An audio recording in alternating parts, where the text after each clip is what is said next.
بسم الله الرحمن الرحيم. عن أبي سفيان صخر بن حرب رضي الله عنه في حديثه الطويل في قصة هرقل قال هرقل فماذا يأمركم يعني النبي صلى الله عليه وسلم. قال أبو سفيان قلت يقول اعبدوا الله وحده ولا تشركوا به شيئا واتركوا ما يقول آباؤكم ويأمرنا بالصلاة والصدق والعفاف والصلة متفق علیہ. حضرت ابو سفیان بن صخر بن حرب وہ لمبی حدیث روایت کرتے ہیں جس میں بادشاہ روم ہرقل کا قصہ بیان لیا گیا ہے.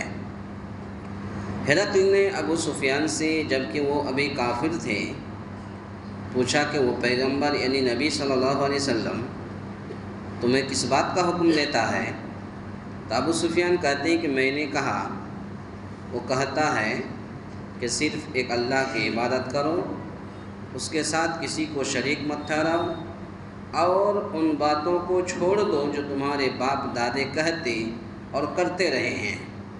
اور وہ پیغمبر ہمیں نماز پڑھنے کا، سچ بولنے کا، پاک دامنی اور صلہ رحمی کرنے کا حکم دیتا ہے.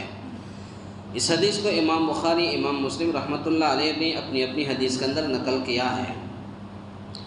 یہ حدیث بہت لمبی ہے، یہاں مختصر میں بیان کیا ہے.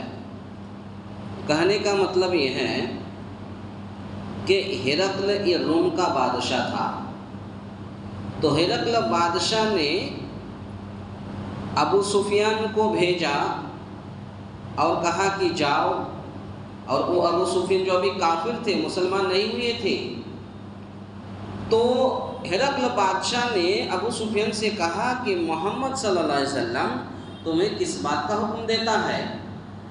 ابھی ابو سفیان کافر تھے، لیکن اس وقت نبی کریم صلی اللہ علیہ وسلم کے دور میں کافر بھی سچ بولتے تھے، جھوٹ نہیں بولتے تھے. کاہے کافر ہو، مشرک ہو، بددین ہو، یہ جھوٹ نہیں بولتے، سچ بولتے تھے. کہا کہ تمہیں نبی صلی اللہ علیہ وسلم کیا حکم دیتا ہے؟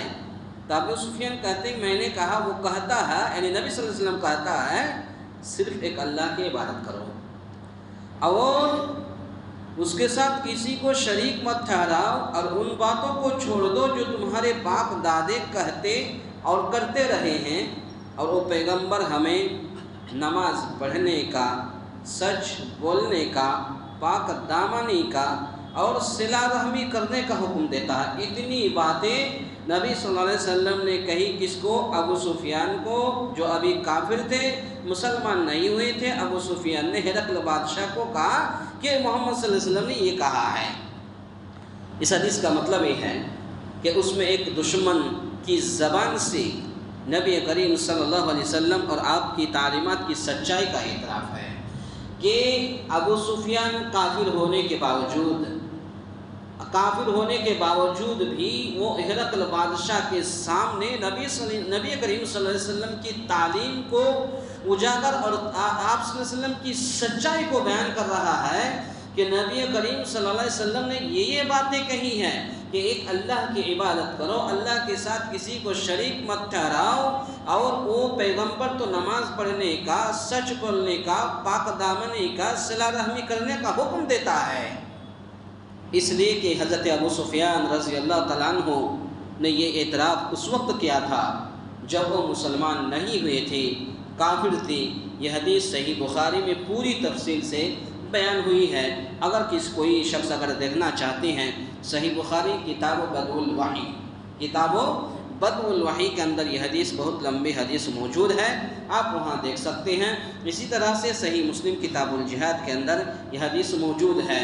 تو پتہ یہ چلا حدیث کا خلاصہ کلام یہ ہے کہ نبی کریم صلی اللہ علیہ وسلم کی تعلیمات ہی یہی تھی کہ آپ صلی اللہ علیہ وسلم سچ بولتے تھے، جھوٹ سے پرہیز کرتے تھے، تو ہمیں اور آپ کو بھی اپنے بچوں کو، بیویوں کو، ماں باپ کو، یا ہر آدمی، ہر مسلمان بھائی بہن کو یہ سچ بولنے کی تاکید کرنا چاہیے۔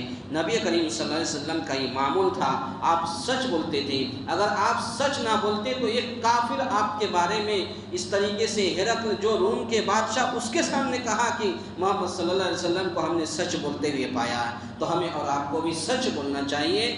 اللہ تعالیٰ سے دعا ہے یا الہ العالمین ہم تمام مسلمانوں کو کہنے سننے سے زیادہ نیک عمل کرنے کی توفیق عطا فرمائے، آمین۔ اقول قولی ھذا استغفر اللہ لی ولکم ولسائر المسلمین، استغفروہ انہ هو الغفور۔